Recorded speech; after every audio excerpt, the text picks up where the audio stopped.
We're excited to have Shruti with us to present and walk us through thinking like an investor before you start raising capital. We'd ask everyone to go on mute now for the presentation, and then we'll jump into Q&A. Please do share your LinkedIn profile or how best to connect with you. And then if you've got questions along the way, put them in the chat, and we'll stack those up and have them ready for Shruti. Shruti, we'll kick it over to you. Awesome. Hi, everyone. My name is Shruti Shah. Thank you so much for having me today.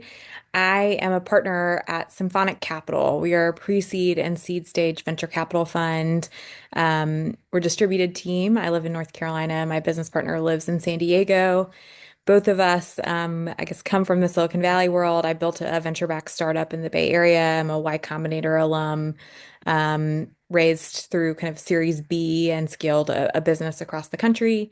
I've also been an entrepreneur in residence, both at Silicon Valley Bank and at Nike. And then my first job, I was a public school teacher in Baltimore. Found my way to tech and venture capital, working early on for an early stage ed tech fund. Um, have been in and around tech for a while now, and excited to share a little bit more today, kind of more broadly about how investors think about investing, and we'll include some tidbits about Symphonic as well. So I'm going to share my screen. One sec.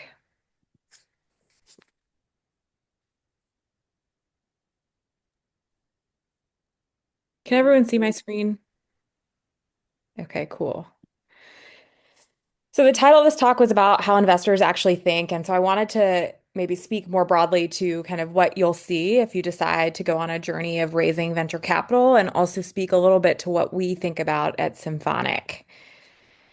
Um, so one thing, I think that's very common with fundraising is that you end up putting together a slide deck, and that's kind of an investor's first introduction into what it is that you're building. And you kind of perfect the slide deck. And if I'm going to be totally transparent with you, most investors spend all of 3 minutes looking at your slide deck. And so they're trying to pick out the key information very, very quickly. Um, and I probably look at 20 to 30 slide decks a week. And I will tell you the most common thing I see is a real lack of clarity about what it is people are actually doing, what they're building, why they're building it, and who they're building it for. And so, you know, a pitch to an investor is really about telling a compelling story. And so today we're going to talk a little bit about how we bridge the gap between kind of the clarity that an investor needs to understand what it is that you're building, and the complexity that I think often shows up when we're trying to raise money. So we're going to talk a little bit about how investors think, and what matters in a pitch, and then how do you actually find investors that are aligned. I think there's an inclination when you need to raise capital to try to talk to everyone, and there's actually approaches you can take where you can be more narrow in your focus. And maybe before we even get there, I just want to start and say, I think everybody here is running different types of businesses. For a long time, I think there was a belief that venture capital was the only option for building and scaling a business. And um, I will say that uh, I think that that is a mistake. There are now a lot of alternative forms of capital, but venture is um, I once had another investor say to me that venture capital is rocket fuel for a business. So if you are interested in raising venture capital for your business, it's because you believe there's something about this business that could turn into a big company rather quickly, and the money that you raise is helping you do that. There are many ways to be an entrepreneur. There are many ways to build a business. I'm also a big fan of slow and steady. And so it doesn't mean that, you shouldn't explore the possibility of venture, just that I don't know that venture capital is the right type of capital for everyone. And so we'll talk a little bit more about that. So with that said, investors, venture capital investors, raise funds from groups of people called LPs, limited partners. And those people they're allocating some of their portfolio to invest in venture because they think having exposure to startups could potentially provide them an outsized return. that outsized return, we call it 10x. To be honest, the highest performing funds are doing 4 to 5x, right? But that's the idea being that, if you give me $1, I can turn it into $5. And to do that requires, um, I think, some really principled investing on the part of VCs. But more than that, we are looking for businesses and for founding teams that we believe are taking a really big bet on an opportunity to build a big business in 10 to 12 years. And we're early stage investors at Symphonic, so we are looking for very, very early stage companies. Perhaps you have an MVP, you have an early product in market, maybe some initial traction, and um, it there are signals, as kind of it talks about here, that this could become a really big business. It might be that something has shifted from a policy perspective, and you're able to take advantage of a change in policy. We have a company, for example, in our portfolio that the Big Beautiful Bill has actually benefited because they work with seniors who are on Medicaid to help them retrofit their homes so they can age in place. And there was a big reallocation of that benefit in the Big Beautiful Bill. So that company is taking off because of a change in policy. It might be that the founders have some expertise or experience in an industry and they're able to build a product to serve a specific need that is kind of highly scalable. But for whatever the reason, like we are looking for founding teams and ideas that are going after large market opportunities and have the potential to be very large businesses in a fairly short period of time. Every investment is a calculated bet. So we're weighing, can this be huge? What could kill it? What's the experience of the team? And then why is this a problem? We are not looking for perfect companies. We're looking for founders and companies that could become exceptional over time. So, as you think about kind of the decision framework of an investor, these are the things that an early stage investor is really looking at. You know, these are not in order. I would say first and foremost at Symphonic, we think about the team. What is it about these founders or the founder of this business that is giving us an indicator that they understand something about this opportunity that other people don't? Um, how do they want to go about solving the problem? Do they talk to their customers? Do they understand the needs of those customers? Um, do they have self-awareness around what they're good at and what they're not good at, and how they need to build a team around them to help them scale? So these are some like critical questions that we look at early in our diligence process. In addition to that, we think about the market. Is the market big enough? Can it support a venture scale outcome? Is the timing right? I come across amazing founders all the time who are building awesome businesses.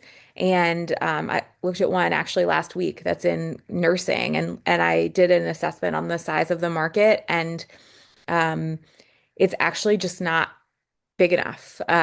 It's a very cool business. It should exist. I think if there's financing that they need to scale, they should go after it, but it's not the right fit for us because the market opportunity isn't big enough. Um, then we look at traction. So, we're early stage. The later stage funds are going to look for more traction, but we look at what's working, what are customers saying, is there momentum? And then also like what have they learned early on from their customers and how has that maybe shifted or changed the strategy for what they're building?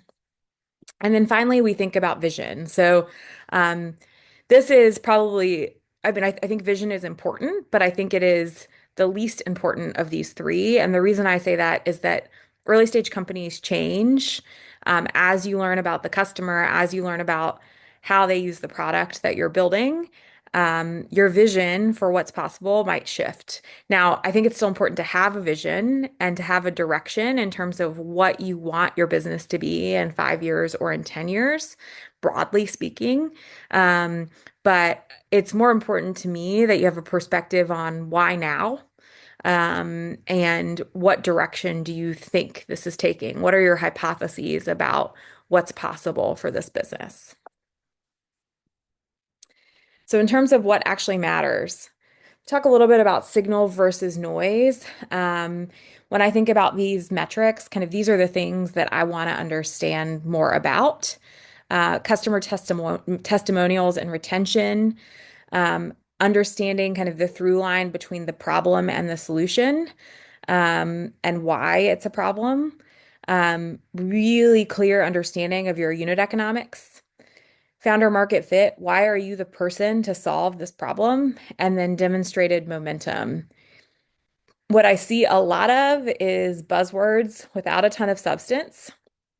People who say that they're going to go after a total addressable market without actually giving me the serviceable addressable market, meaning like, you say the market size is $100 billion and we're going to capture all of it. That is very rare.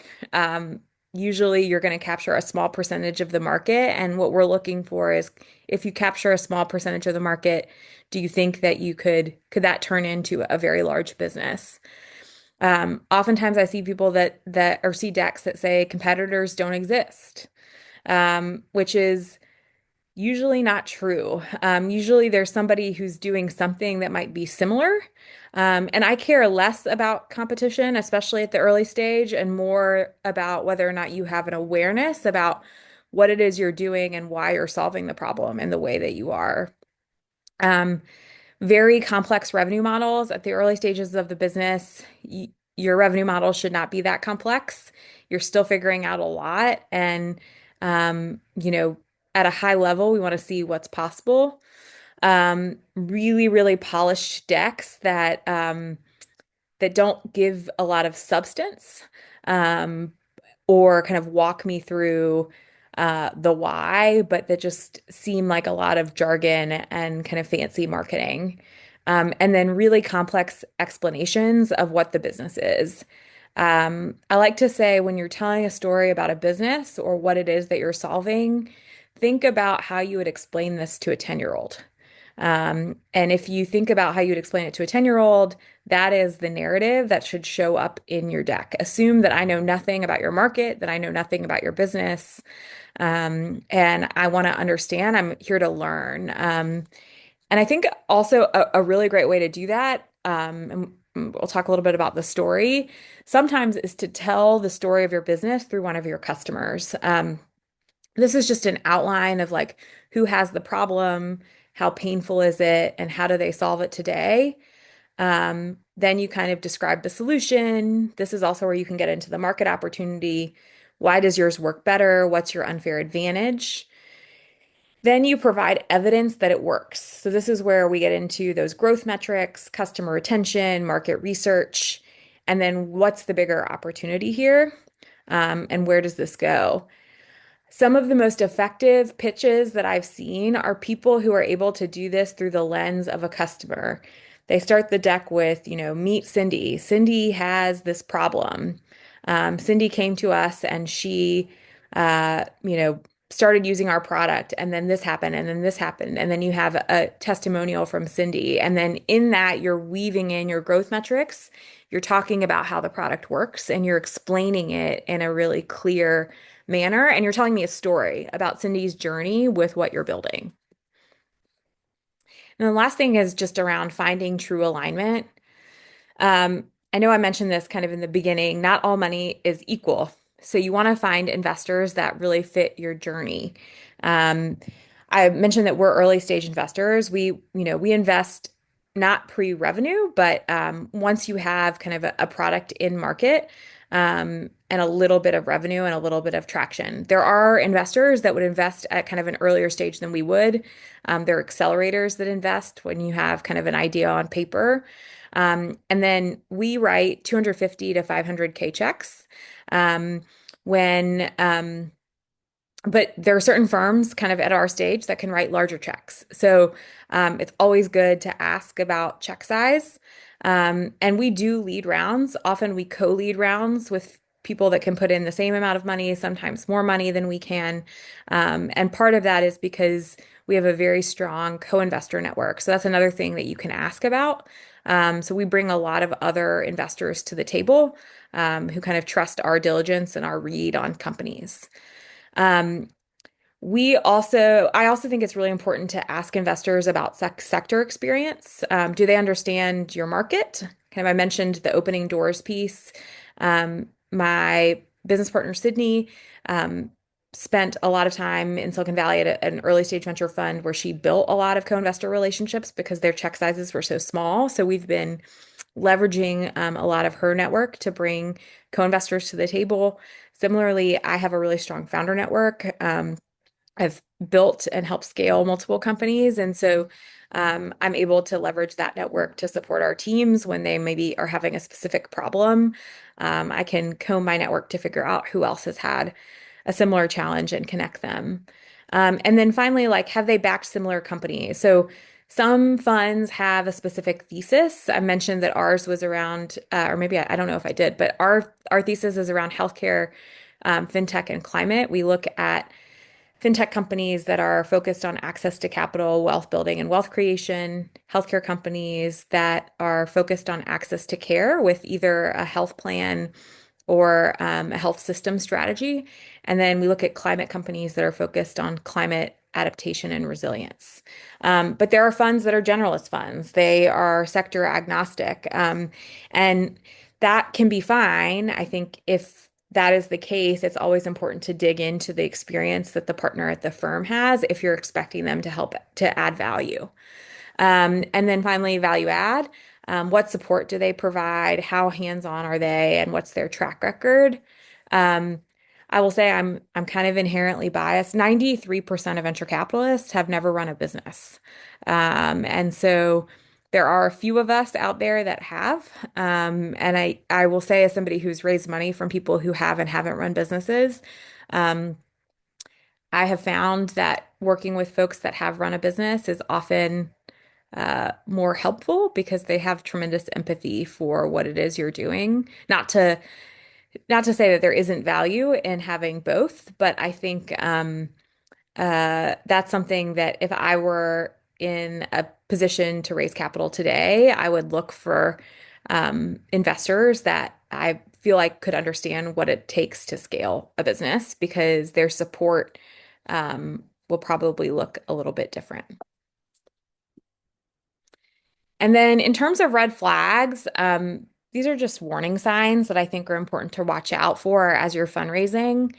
If an investor has a really slow or unclear process, if they kind of keep moving the goalpost, that's probably an indicator that they aren't going to be decisive or helpful partners to you if they do decide to invest. But regardless, like it's also wasting your time. So I would say, ask about their process up front. How quickly can they make a decision? Even understanding things like where are they in the deployment of their fund is sometimes a useful indicator about how quickly they can make a decision. If you're, the last deal in their fund, um, that might be very different than being the first deal in their fund. It also changes the economics of how they're thinking about the investment. The last deal in a fund is probably going to be in a company that's slightly more established because the runway for that company to provide a return is shorter than the first deal in a fund because the life cycle of a fund is about 10 years. Um, so always really good to ask about process. We care a lot about process at Symphonic. Our process is actually very structured. We ask everybody to fill out a quick investor form. We do analysis on your business before we ever meet with you. Our process takes 4 to 6 weeks. You meet with Sydney and I separately. We do one in-person meeting and then we make a decision. So we try to be very clear upfront about what our process is and stick to that structure. Not all venture funds operate that way. And part of why we are able to operate that way is because we're small. The bigger the firm, I would expect it to take longer for them to make a decision. Um, Other red flags to look for, misaligned expectations. I think really understanding what their expectations are and what they see for the business is going to be really important before they write you a check. Otherwise, conflict can be inevitable. Lack of transparency. So any investor that is really not clear about what their concerns are and their decision criteria, that can be a red flag. Portfolio conflicts. This is a good one. Um, I think if they have a really large portfolio, if they aren't clear with you about how they manage their time, I just think this is a great, like, and also I think more than that, if they're investors in a competing company, those are all things to be aware of. And then with that, I always recommend that if you're interested in working with a firm, if they want to write you a check, you should back channel with other founders in their portfolio. So find the companies that have received capital from them, send emails to the founders on LinkedIn and ask if they're willing to do a reference call. Um, you will gain a lot of insight about those investors and how they are to work with. And you can always ask investors for references. I think as a general rule, people are probably going to tell you or connect you to the people that they have the best relationships with, which is why I always suggest back channeling. But it's a very effective strategy to know how folks operate, especially in difficult situations. Um, so, if you're thinking about raising in capital, I think look at an investor's portfolio thesis and their recent investments. Practice your story. So can you explain your business in 2 minutes? Kind of back to how would a 10-year-old understand what you're building? Know your numbers. It's so important to know your metrics. Know your top line revenue, your gross revenue, or sorry, your net revenue. Understand kind of what your customer acquisition cost might be, or where it could go. Having kind of a clear grasp of what those metrics are is quite important. Um, this is another piece that I think can be valuable for some venture funds is warm introductions. Cold emails don't have a particularly high response rate. We at Symphonic, as I mentioned, do things a little bit differently. We ask everybody to fill out a form, and we respond to everybody. And we have, a really clear, detailed thesis. So if you kind of want us to invest in its outside thesis, we'll let you know. But but generally speaking, if you can find somebody that knows somebody at a firm, if nothing else, at least the investor's probably more likely to look at the deck. And then finally, be selective. So, like, as much as investors are, looking at opportunities, you as the founder are also interviewing with these people and wanting to know whether or not you want them on your cap table. Investing in a company is a long-term relationship, especially at the early stage. And, these people could be around for the next decade. So make sure that they're people that you want to be working with.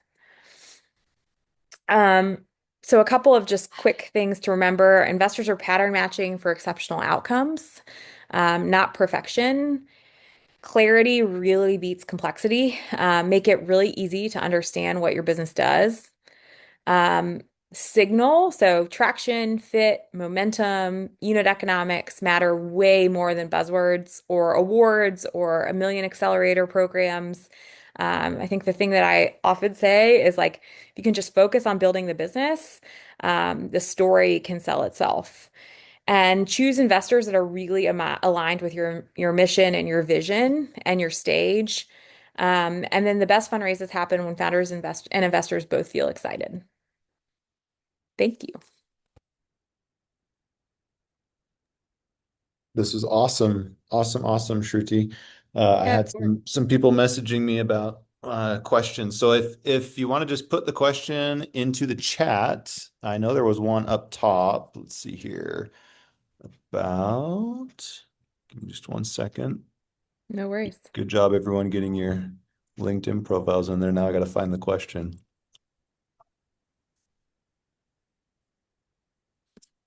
Okay, perhaps you could offer, this is from Chad, some comparison or contrast on venture versus PE.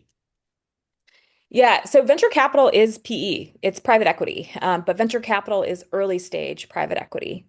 Private equity uh, is also growth capital, but it's for much more established businesses that have a longer operating history. I guess to an extent, some of that might be shifting. Like I have seen some firms that are trying to do roll-ups of startups in similar sectors.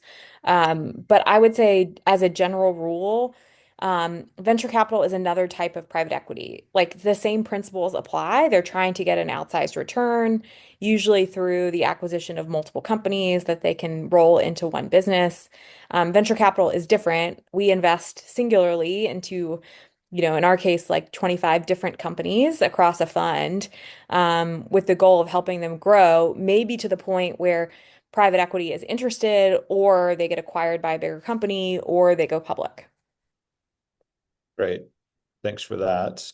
Okay. And then from John, a couple of questions. The importance of importance to investors of technician, someone who that knows the specific business versus someone on the team that knows business. John, do you want to just jump in and add to that question?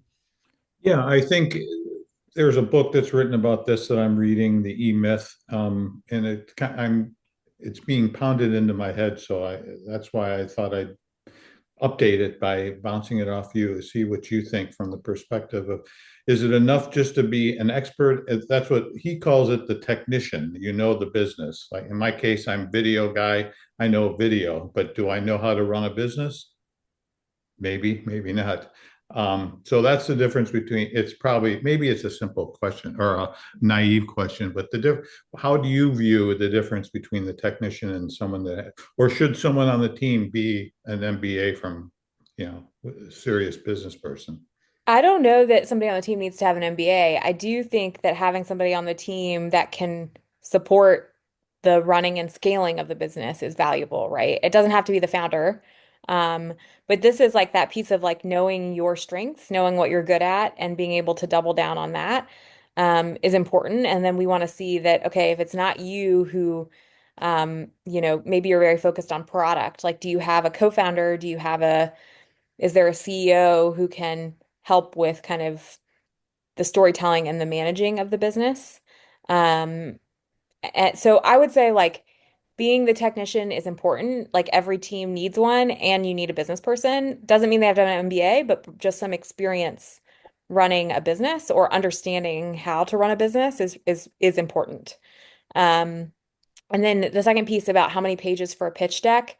My general rule of thumb, 10 key slides, and then everything else can be moved to an appendix. It doesn't mean it's not important, right? But to get to the core information about your business, problem, solution, market opportunity, why it matters, competitive landscape, team, like you can do all of that in about 10 slides, and then all of the details can be moved to an appendix. Awesome. Thank you. Yeah, no problem. Um, I guess I'm seeing another question. Women-founded startups historically receive less than 3% of venture funding. From your perspective as an investor, what are the most effective ways women founders can navigate this early on? Um, it is definitely a problem, and one that we kind of work really hard, to try to be part of the solution and overcoming. I would say find investors that invest in your sector, because often I think that is increasingly important in terms of finding people that are values aligned. I think building relationships with other founders in women's health is often a way into kind of introductions to those investors, so that can be really valuable. Um, and then I think the other thing I'll say is like build a solid business with defensible unit economics. Because if you're building a great business, you're going after a market, you're seeing really good growth, it's going to be very hard to argue with that. Sorry, I Uh, lost control of the mic there for a second. Yes, just dig into the questions no you see there, worries. Shruti. For younger businesses that don't want to give away too much equity, what are the key factors that a VC would consider reducing their usual equity demands? And are there equity versus investment benchmarks? This is largely fund dependent. Usually VCs have target ownership and they will walk away from a deal if they don't get it. Um, Although it depends on the firm and it depends on how kind of hot the deal is. We try to stay away from hot ticket deals because that's really not our strategy. But there are other people who are just trying to go after the next kind of hot company in Silicon Valley. Um, I don't know that there are any factors that would that anybody would use to reduce their equity demand. Like, I guess maybe if it's a very exciting opportunity, they might, and they just want exposure. Um, and I would say, yes, in terms of benchmarks, right now the benchmarks have shifted. Right now, seed rounds are getting done between 500,000 and $750,000 in revenue. Pre-seed rounds, the range could be no revenue to that 500K. Series A is 3 to 5 million in annual revenue. And then Series B, I would say, is probably in the 8 to 12 million. So those are kind of where the benchmarks are today. For a pre-revenue deep tech hardware startup with a longer product development timeline, what metrics do you look or evidence do you look for apart from IP? Um, I think we would look for LOIs, letters of intent. Can you go to a customer and can they agree that it could be non-binding, but they'd be interested in purchasing the product um, when it's live? I think also a really clear timeline and something that you stick to. We don't invest in companies that are pre-revenue for deep tech hardware. It's not our area of expertise. But I think more than that, we have seen a lot of companies where they make a lot of promises and they never execute and never ship the product, and that I think increasingly is hard to justify. Um, when do you approach VC versus angel? Angel investors are traditionally good for businesses that are preparing to launch as opposed to institutional VC. That said, like if you get into an accelerator program like a YC, they'll invest potentially before you have revenue. Um, from Kenya, how can I attract VC from where you sit to invest in our business here in Kenya? Where do I start? So we don't invest internationally. There are VCs that do invest internationally. And so there are a number of firms. Some of them are US based, but I would definitely encourage you to find venture funds that have the ability to invest internationally. Um, do we have a North Star metric or preferred set of performance metrics? We do. We determine each of those. So there are 5 metrics that we think matter: top line revenue, net revenue, your burn rate, one business metric that moves the needle, and then we track an impact metric. Um, and then we determine kind of what the company's North Star is, but that's on an individual company basis. And then we monitor those metrics on a quarterly basis. We do quarterly reporting in a system called Visible, where they share those numbers with us. I have seen where there are sometimes entrepreneur residences that could be added as a part of the investment to correct the proper tech business strategy mix. Yes, I think that is definitely possible. There are venture studios that kind of sometimes hire EIRs to help build businesses. Um, the best way to reach a VC is probably through another founder. So founder introductions are taken very seriously by VCs. Um, for fintech startups, especially if it's a founder that they've been working with. Are we interested in B2C or B2B? We will do a mix of both. We probably lean more towards B2B. Um, what's the relationship between Symphonic and business like after investment? So we are very hands-on investors. I meet with all of our companies either biweekly or monthly, depending on their stage.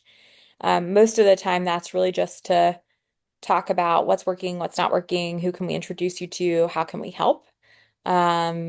And that's been a big piece of our strategy. Part of that comes from my background as an entrepreneur and wanting to support companies as they grow and kind of get to the next stage.